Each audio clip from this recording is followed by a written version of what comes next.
Hoop het. Zou wel mooi zijn.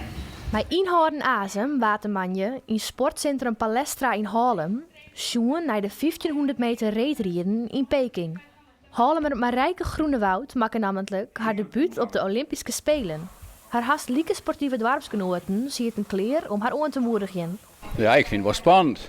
Haar had vroeger bij ons werkt. Ja, ik weet niet wat voor gezin ze komt, dan heb ik er wel vertrouwen in. Het is toch wel bijzonder dat iemand uit Haarlem, uit je eigen dorp, hier nu staat. Ze heeft altijd bij mijn broer in een voetbalteam gezeten vroeger. Wel een aardige dame, dus ik hoop dat ze wint. Ik denk dat iedereen nu al wel trots op haar is. Vorig jaar werd Marijke nog wereldkampioen op de massastart. De verwachting zwien dadelijk heeg in Haarlem. Daar zit ze nu structureel in. Zou het optreden kwarttaak verdienen?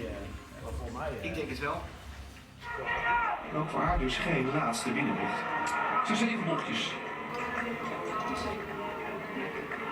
Marijke zet uiteindelijk een tierdel van 1,54 zo'n 90. Een sterke tiert, maar wie het genoeg van de winst. Ja, ik vind het geweldig hoe ze reden had. En ik hoop dat die oren die nog komen net zo goed rijden. Dat zou mooi worden. Marijke heeft het geweldig gedaan, denk ik, boven verwachting. Geweldig. Maar het leeft hier ook in Haarlem, hè? Dat is erg mooi. De Haarlemmers hebben er in elk geval alle vertrouwen in. Maar Friezinnen Irene Wust en Antoinette de Jong zetten ook een eerste sterke tierdel. Groenewoud kwam uiteindelijk minder als 12 te kwad voor een medaille.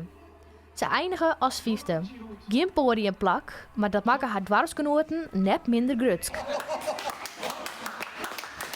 Ik vind het heel knap gedaan en 5e moet je trots op zijn, denk ik. Die namen die boven staan, die zijn extreem goed. Nou, we zeiden ze net van op het podium, dan gaan we een feestje vieren, maar nu nog steeds. Super, hè? Geweldig.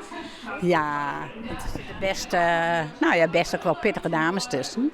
5e in een van Halm, ja geweldig. Dat ken niet mooier op Olympische Spelen, toch?